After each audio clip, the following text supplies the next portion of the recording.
Every time you send a message, watch a video, join a Zoom call, or connect to Wi-Fi, your data has to travel somehow. But here is a question most people never ask. How does that data actually move from one device to another? The answer is simple. In networking, data usually travels throughout one of the three transmission media: copper, fiber, or wireless.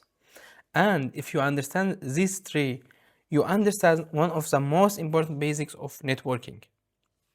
So let's make this super easy. Think of transmission media like routes for data. Data is the car. Transmission media is the route. Some routes use metal, some use light, and some don't use cables at all. Let's start with the one of the most people have seen before, Cooper. Cooper sends data using electrical signals. So when you plug an Ethernet cable into a computer, router or switch, that cable is usually carrying data as electricity throughout Cooper wire. Cooper is everywhere because it's practical. It's affordable, easy to install, and strong enough to everyday use. That's why it's so common in homes, schools, offices, and small business networks. And Cooper has one really cool advantage. It carries data and power together. So with a single cable, you can connect and power devices like IP cameras, VoIP phones, and wireless access points. This makes Cooper very conventional. But Cooper is not perfect. Because it uses electrical signals, it can be affected by interferences. Nearby electrical devices, heat, or poor cabling can reduce signal quality. It also works best over shorter distances. So Cooper is great when devices are relatively close, but once the distance gets too far, Cooper starts to lose its advantage. Now let's talk about fiber. Fiber optic cables send data using light. Yes, light. Inside a fiber cable are tiny strands of glass or plastic, and data travels throughout them as pulses of light. That's what makes fiber so powerful. It's incredibly fast, it can carry huge amount of data, and it works over much longer distances than copper. If copper is a regular highway, fiber is high-speed express lane. This is why fiber is often used for internet backbones, connections between buildings, and places where speed and performance really matter. Another major advantage is that fiber is not affected by electromagnetic interferences the way copper is.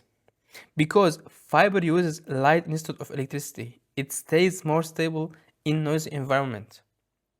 So, if you want speed, distance, and high performance, fiber is usually the best option.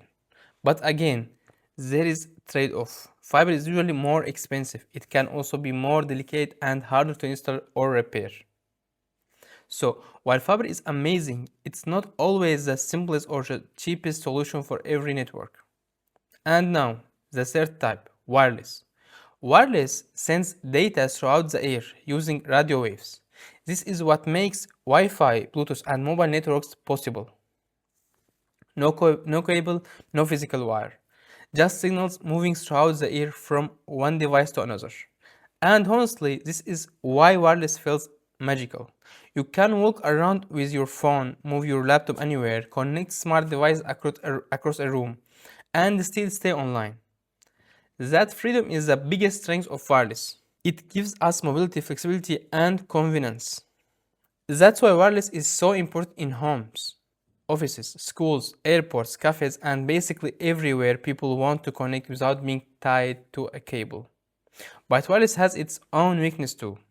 Because the signal travels throughout the air, it can be affected by walls, distance, interference, and even other wireless devices nearby. That means wireless can be less stable than a wired connection. In many cases, it can also be slower than fiber, and sometimes less consistent than copper. So while wireless is incredibly convenient, it usually sacrifices some reliability compared to wired media. Now here is the part that makes everything click. These three transmission media are not really enemies, they work together. In fact, most modern networks use all three. A company might use fiber to connect buildings or floors, then use copper to connect desktops, computers, cameras, and access points. And Then use wireless so people can connect their phones, laptops, and tablets. So instead of asking which one is best, a better question is which one is best for the job. If you want a practical, low-cost, wired connection for short distance, go with Cooper. If you want top speed, long distance, and high capacity, go with fiber. If you want mobility, convenience, and no cables, go with wireless. And if you really want the best network, you usually combine all three. So let's sum it up in the simplest way possible. Cooper uses electricity, fiber uses light, wireless uses radio waves. Cooper is affordable and useful. Fiber is fast and powerful. Wireless is flexible and convenient. And once you understand that, transmission media becomes a lot less confusing. It's really just three different ways to move data from one place to another.